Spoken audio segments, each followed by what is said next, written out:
TV सत्यमेव व्रतम। नगरपालिका निवडणुकांमध्ये शिवसेनेचा भगवा झेंडा आम्ही फडकवणार। राजन साळवी। माझ्या मतदारसंघात जरी मला नाकारलं असलं तरी माझी नाळ त्यांच्याशी जोडली गेली आहे। बाळासाहेब ठाकरेंनी आम्हाला शिकवलंय लढायचं नाही लढायचं, त्याप्रमाणे नक्कीच आम्ही लढणार। येणाऱ्या जिल्हा परिषद, पंचायत समिती, नगरपालिका निवडणुकांमध्ये शिवसेनेचा झेंडा आम्ही फडकवणार। या निवडणुकीत मशीनचा प्रचंड गोंधळ झालाय असं माझं मत आहे।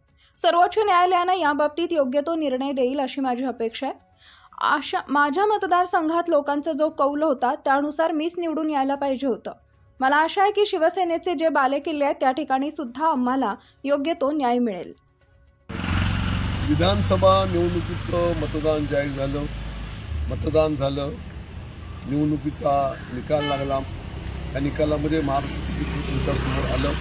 माझ्या मतदारसंघामध्ये तिथल्या जनतेने मतदारांनी मला नाकारलं, परंतु नाकारलं असलं तरी माझी नाळ जनतेशी जोडली गेलेली आहे। वंदनीय शिवसेना बाळासाहेब ठाकरेंचा मी लाडका सैनिक असल्यामुळे त्यांनी मला शिकवलं लढायचं लढायचं, आणि त्या उक्तीप्रमाणे नक्कीच आम्ही लढणार। भविष्यातल्या कालखंडामध्ये येणाऱ्या जिल्हा परिषद, पंचायत समिती, नगरपालिका, ग्रामपंचायत निवडणुकीमध्ये शिवसेनेचा भगवा झेंडा 100% फडकवणार। आणि भविष्यात येणाऱ्या लोकसभा, विधानसभा निवडणुकीमध्ये सुद्धा महाविकास आघाडीचा शिवसेनेचा खासदार आमदार निवडून येईल ही जबाबदारी निश्चितपणे आमच्यावरती असेल। आणि म्हणून ह्या निवडणुकीच्या मतदानामध्ये नक्कीच या मशीनमध्ये प्रचंड गोंधळ झालेला आहे असं माझं मत आहे। पुऱ्या देशामध्ये, महाराष्ट्रामध्ये अशा तऱ्हेच्या लोकांच्या तक्रारी, पक्षाच्या तक्रारी नोंद केलेल्या आहेत। सर्वोच्च न्यायालयावरती लोकांचा विश्वास आहे की सर्वोच्च न्यायालय याबाबतीत योग्य तो निर्णय देईल आणि भविष्यातल्या कालखंडामध्ये पुन्हा एकदा शिक्कामोर्तब मतदान होण्याची आशा व्यक्त करतो। माझ्या मतदारसंघामध्ये सुद्धा मला लोकांचा जो कौल होता त्या कौलच्या आधारे मी निवडून यायलाच पाहिजे असं माझं तिथलं हे होतं।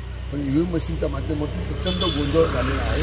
याकरता केंद्रीय निवडणूक आयोगाच्या आदेशाप्रमाणे, सूचनेप्रमाणे आपण त्या ठिकाणी आपली मतदान व्हीव्हीपॅटच्या माध्यमातून चेक करू शकतो। त्याकरता मी शासनाच्या आलेल्या सूचनेप्रमाणे त्याचे पैसे भरून त्या ठिकाणी मी तक्रार नोंदवलेली आहे।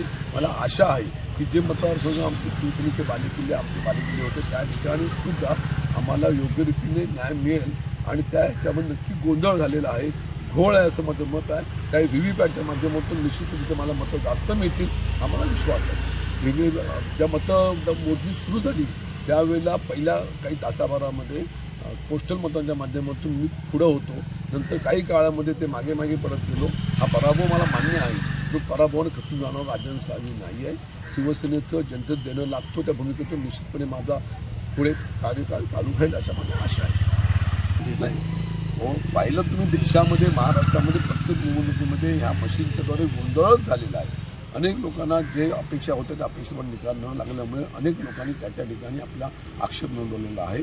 मला विश्वास आहे की व्हीव्हीपॅटच्या माध्यमातून ह्या असलेल्या निवडणूक आयोगाचं जे पोलखोल आहे ते नक्की बाहेर पडेल आणि त्याच्यामध्ये आम्हाला न्याय मिळेल अशी त्याची अपेक्षा आहे। दुसऱ्या पदासाठी कसं आहे की पहिल्या पदासाठी आहे, दुसऱ्या पदासाठी आहे हे मला माहिती नाही, पण त्यांची अशी रेस चालू राहणारच। रेस चालू झाल्यानंतर निश्चितपणे आम्ही सर्वजण उघड्या डोळ्याने मजा बघणार।